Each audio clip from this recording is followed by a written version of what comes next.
I shouldn't have gone back. Not that late. Not after the way she'd looked at me earlier. Eyes steady, voice calm, but her fingers had trembled just once when she'd handed me my coffee. That tiny shake had stayed with me all afternoon, louder than anything she actually said. She was my boss's friend, is my boss's friend, and I was supposed to help her move a few boxes. Nothing complicated. Just a favor, a polite thank you, exchanged over a cup of something warm. But that morning had stretched longer than either of us expected. Sunlight spilling through her kitchen blinds, dust drifting like slow snow between us. Her name was Clara, mid-40s, maybe a little older. The kind of woman who looked like she'd figured herself out years ago. How she liked her tea, how long she'd let someone's silence last before she filled it. I told her I was fine working through lunch. She'd insisted on cooking anyway. "You'll make me feel old if you don't let me feed you," she'd said, and smiled like she didn't mean to sound that soft. I noticed everything. The faint smudge of flour on her wrist, the way her sleeve slid back when she reached for a pan, the quiet hum she made under her breath. It wasn't attraction, not at first. It was something smaller, steadier, like recognizing a song you'd forgotten you loved. After lunch, I'd left in a rush. She'd been on the phone, waving me off absently, and I didn't realize until hours later my jacket was still hanging on the back of her chair. When I texted her, she didn't answer right away. Evening slipped in, the sky bruising over. I'd already convinced myself to leave it for tomorrow when her message finally came. "You'll need to come back tonight for it." No emoji, no explanation, just that. I told myself it didn't mean anything, but when I got to her street, I parked 3 houses away and sat there too long, listening to the rain beginning to patter against the windshield. When she opened the door, she was barefoot. Her hair was loose, not like earlier. A candle burned behind her somewhere, giving everything a soft, gold edge. "You came," she said. "You told me to." She smiled, small but enough. "I didn't think you actually would." The silence after that stretched thin. I could hear the rain, the soft click of her ring against the doorframe. She stepped aside and I walked in. The jacket was folded neatly on the counter. She could have handed it over, and that would have been the end. But she didn't. She just stood there, hands tucked into the pockets of her sweater. "You could have picked it up tomorrow," she said. "You said tonight." I did. Something about the way she said it, like she was testing the weight of the word. Her gaze lingered a second too long, then drifted away as if she regretted looking at all. I reached for the jacket. My fingers brushed hers by accident, or maybe not. The touch was brief, almost nothing, but it burned in the quiet that followed. Her breath caught, not loud, but enough to change the air. "Thank you," I said. She nodded, eyes still on my hand. "You should probably go before the rain gets worse." I started to answer, but the thunder rolled close, low, and something about it held me there, just long enough for her to take one step nearer. The candle flickered behind her. Then, a knock at the door. She froze, and whatever was about to happen between us stayed exactly where it was. The knock startled her. She glanced at the door, then back at me, eyes caught between decision and denial. Whoever it was, it didn't knock again. After a few seconds, she exhaled, the kind of breath that carries more than air. "It's just the neighbor," she said quietly, though she didn't sound convinced. "He's always forgetting his mail." I nodded, though I couldn't look away from her. She turned, pretending to tidy something that didn't need tidying. The candle still burned on the counter, a soft pulse of light between us. "Do you want me to?" I started. "No," she cut in too fast, too sharp. Then softer, "No, it's fine." She looked tired suddenly. Not in a physical way, more like someone who's been holding a line for too long. "You're quiet tonight," I said. She gave a small, lopsided smile. "I'm always quiet. You just usually fill the silence." That stung a little, though she said it gently. I didn't know what to say back, so I shrugged. Guess I ran out of things to say. Maybe that's not such a bad thing. She turned then, resting her hand on the counter. The sleeve of her sweater slipped down, revealing the faint line of a scar along her wrist, pale, almost hidden. I looked away before she noticed I'd seen it. Her voice softened. "I used to fill the silence, too. With people, mostly. Wrong ones." She didn't elaborate, and I didn't ask. But something in her tone, a cracked laugh, half bitter, told me enough. I thought about what my boss once said about her. Clara doesn't date anymore. Not since the divorce. I'd laughed it off then. Now it sounded like truth with a weight behind it. The rain outside grew heavier, a slow percussion against the window pane. You shouldn't drive home in that, she said finally. It's not far. I know, she said. Then, quieter, still. I didn't move. Neither did she. The space between us had its own gravity. Not dramatic, just steady, undeniable. Clara, I said, her name sounding unfamiliar in my mouth. She looked up. You don't have to. I didn't finish. I wasn't sure what I meant. Don't have to pretend. Don't have to send me away. Don't have to act like this isn't happening. Her lips parted like she might say something, but instead she stepped closer, just close enough that I could smell her, lavender and rain, and something faintly metallic like wine on the air. You should really go, she whispered. But she didn't step back. Her hand lifted halfway, hesitated, then rested briefly on my shoulder, a touch light enough to deny, real enough to remember. The moment stretched thin, fragile. Her thumb brushed the fabric of my shirt before she pulled away. I'll get you a towel, she murmured, turning toward the hallway. Her voice wavered slightly, the first crack I'd ever heard in it. And just before she disappeared down the hall, she said, almost to herself, you shouldn't make it this hard to say goodbye. The candle flickered again, and I realized I wasn't sure which one of us she was trying to protect anymore. She came back with a towel and an apology that didn't sound like one. Sorry, she said, handing it to me. I didn't mean to overstep. You didn't. Her fingers brushed mine when she passed it over. It was accidental. Had to be, but neither of us moved right away. The towel hung between us like an excuse neither of us quite believed. Then her phone buzzed on the counter. Once. Then again. Clara flinched, as if the sound hurt. The name flashed on the screen.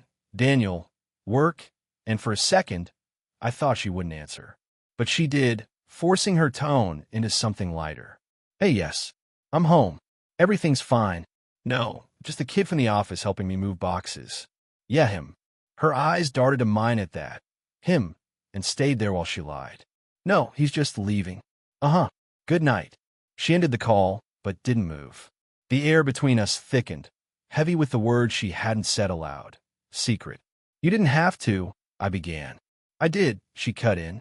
Her hand went to her hair, restless, smoothing it back though it didn't need it. People talk. I don't care. You should. Her voice cracked halfway through. The control she'd been holding on to since the moment I walked in. It slipped. For a heartbeat, she looked younger, uncertain. Then the moment passed, and she was composed again, but her hands betrayed her, twisting the edge of her sleeve, rubbing her thumb over the hem like she needed the friction. I stepped closer. She didn't back away. Clara, I said softly, it's just a jacket. She almost smiled. You keep saying that like it's true. The thunder rolled again, closer this time. Rain hit the windows in long streaks, blurring the world outside until it was just the two of us and the candlelight. Her eyes found mine. You should really... I didn't let her finish. Or maybe she didn't want to. I couldn't tell who moved first, only that the space between us folded in on itself. A breath, a heartbeat, a trembling half-second of almost. Her hand came up to my chest, a faint pressure meant to stop me, but it didn't. It just stayed there, fingers spread, feeling the rhythm beneath my shirt. You don't know what you're doing, she whispered. Ido. She shook her head, but her gaze lingered on my mouth. The silence was unbearable.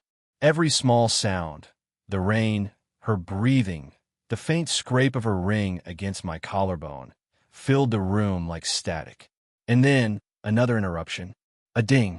A message on her phone lighting up the counter again. She stepped back first, hand falling away as if burned. The light on her face flickered. Fear, regret, something else she couldn't name. I can't, she said quietly. Not this. But even as she said it, she didn't move further away. She stayed just there, close enough that her shoulder brushed mine when she reached for the phone. Close enough that I could feel her trembling. We stood there, neither moving, both pretending we might. Outside, the storm broke fully, drowning out the sound of everything else.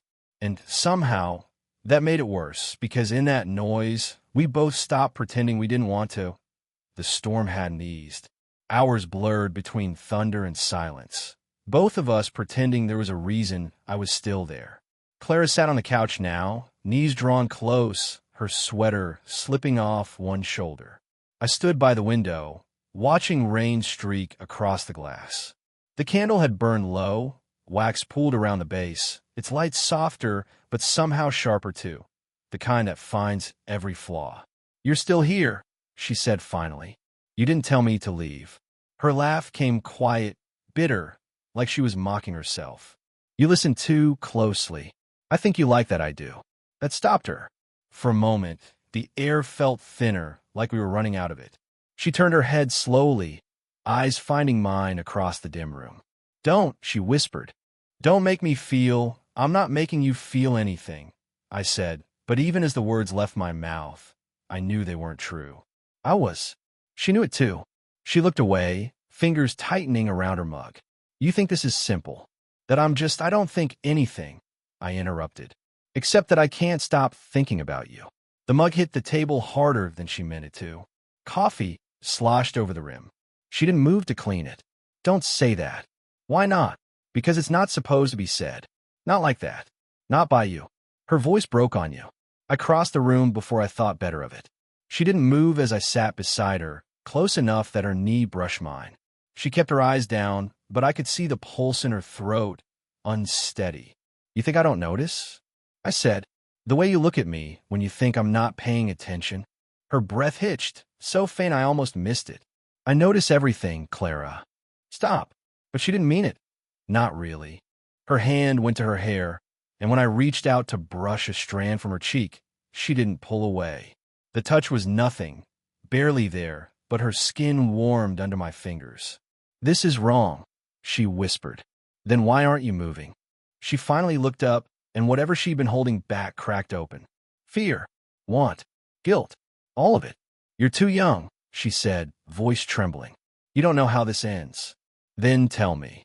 She exhaled sharply, her hand catching my wrist before I could move closer. But she didn't let go. Her thumb traced the inside of my palm, slow, deliberate. "I can't," she said. "You already are." For a long moment, we just breathed, my heart pounding against her fingers, her breath brushing my chin when she finally leaned forward, just enough to erase the distance but not enough to cross it. The rain softened outside. The silence grew heavier. Her lips hovered a breath away. "Say something," I whispered. She did, but not what I expected. "Tell me you'll still want me in the morning." And before I could answer, before I could move, the sound of keys rattled in the lock. Someone was coming in. The door opened halfway before a voice came through, low, familiar, and entirely wrong for this moment. "Clara? You left your porch light on again." It was Daniel, the man from her phone. Clara jolted upright, eyes wide, pulse visible at her neck. She didn't answer him. Not right away. Just pressed her hand to her lips as if that could erase what almost happened. Then, quickly, she whispered, "Go. Now." I stood frozen. "Out the back." "Yes, no, wait." Her eyes darted toward the kitchen, to the jacket on the counter. The same damn jacket that had started all of this. "Take it." I grabbed it, fingers shaking. Daniel's voice grew closer. "You okay?" "The storm's bad out there." Clara's tone changed in an instant, composed, casual. "I'm Fine. Just a 1SEC. Her hand found my chest, pushing me toward the back door, but she lingered a second too long, her palm flat, her warmth searing through the thin cotton of my shirt. "Don't come back tonight," she whispered. Her words didn't match the look in her eyes. They said something else entirely. "I need you to go, but I don't want you to." I slipped out the back, rain hammering the porch, jacket clutched tight. Through the kitchen window, I saw her greet Daniel, saw her body language change. Light laugh, folded arms, practiced ease. But I could tell. I'd seen her real expression minutes ago. The version she gave him was armor. He stayed a while. I waited in the shadows, stupidly, soaked through. Long enough to catch fragments of conversation through the glass. "Kid from the office, helping out. Pretty late for that, don't you think?" She hesitated. That half-second was enough to tighten my gut. "His car wouldn't start," she said. "You know how the roads get." He looked unconvinced, but he didn't press. He reached out, touched her arm, and I hated that I noticed how she didn't flinch. She just stood still, letting it happen like she'd forgotten what to do with her own body. When he finally left, she closed the door slowly. The smile fell away as if she'd set it down. Then she leaned against the counter, hands gripping the edge, eyes fixed on the window. On me, though, I was half hidden in the dark. She saw me. I know she did. But instead of waving me away, she whispered, barely audible through the glass. I lied. The words hit harder than the rain. Then she turned off the light. For a moment, everything was black, except the faint reflection of her face, lit by lightning, watching me. And that's when I understood. Whatever she'd been protecting wasn't just her reputation. It was him, the man inside, the one she still couldn't let go of. But she'd said it, I lied. And lies don't stay buried. By the time I got to my car, soaked and shaking, her message had already come through. Tomorrow, 6 p.m., don't knock. Just come in. A decision made. A line crossed. And this time, I knew neither of us was going to pretend anymore. The next evening, the sky was clear again. Unnaturally so, like the storm had swept everything clean except the things that mattered. Her street looked ordinary, quiet, harmless. You'd never know what it held. I didn't knock.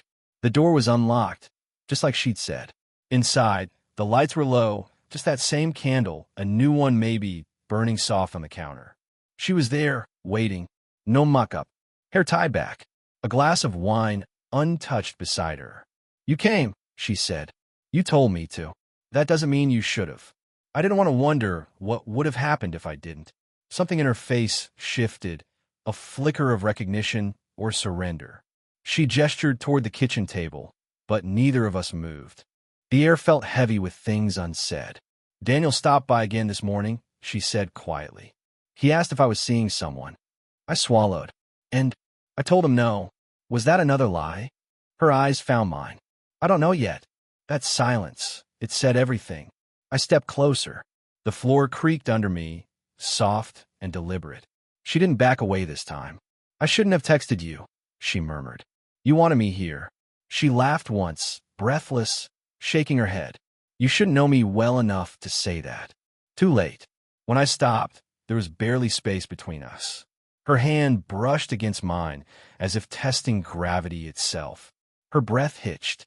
This isn't who I am, she said. Then who are you? I'm someone who should know better. Her voice trembled, but she didn't move. I reached up, brushed my fingers along her jaw, slow, barely touching. Her skin was warm, softer than I'd let myself imagine. She leaned into it, just slightly, then caught herself, stepping back until her shoulders met the wall. But her eyes never left mine. Tell me to go, I whispered. She didn't. The clock on the counter ticked once, sharp and loud in the quiet. You make me feel young, she said finally, and that terrifies me. I exhaled. You make me feel seen, and that terrifies me. Her laugh came out more like a sob. We're disasters, you know that. I don't care. She closed her eyes, and when she opened them again, there was no distance left. Her hand slid up my arm, fingertips tracing my skin like she was memorizing it. This doesn't fix anything, she whispered. It doesn't have to. And for a breath, one impossible, suspended second, everything stopped. The air, the candle, the noise in my head. Her forehead touched mine soft. Her lips hovered, so close I could feel the shape of her words before she spoke them. I can't undo this, she said. You don't have to. But she finally moved. Not a kiss, just her hand against my chest, staying there, I knew. That was her answer. Not surrender. Not refusal. Something truer. A choice to stop pretending she didn't want to. And in that quiet, we both understood. We'd already crossed the line. Morning came quiet.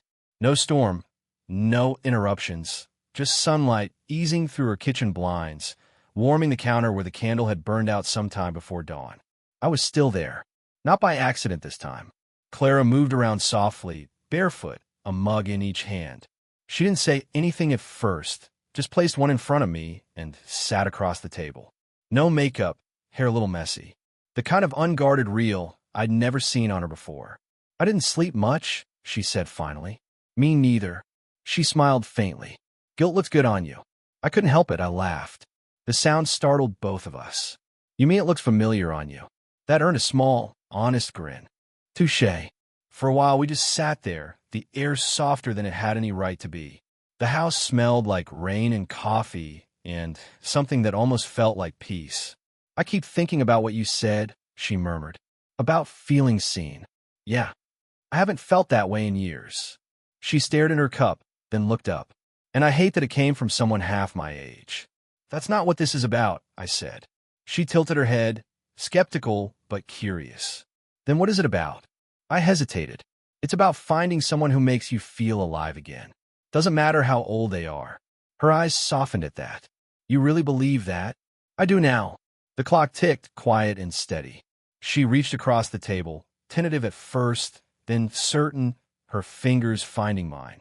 I don't want to hide anymore, she said. Not from myself. Then don't. Her thumb brushed the back of my hand, a slow, nervous rhythm. You'll still leave one day, she said. You should. You have a life waiting for you. I know. She studied me for a moment, maybe looking for denial, maybe hoping for it. Then she nodded. But for now, I said, standing, moving around her side of the table. I'm right here. She let out a shaky breath as I leaned down. Not a kiss, just a long, quiet touch, my forehead resting against hers, the simplest closeness in the world. Her hand came up to the back of my neck, gentle but sure. I was afraid of this, she whispered. Afraid it would break me open. Maybe that's not a bad thing. She laughed softly, a sound I wanted to keep hearing. God, you really are too young to be this calm about it. Maybe you're just too used to being strong for everyone else. She didn't answer, just leaned in until our hands, our breaths, our quiet finally settled into something that felt like truth. No promises. No future plans. Just two people sitting close in the morning light, finally unafraid to be seen. Her eyes closed. Stay for breakfast? I smiled. Yeah, I'd like that. Outside, the rain had dried, and the world looked new again. Did you enjoy the story? What kind of stories would you like to hear next?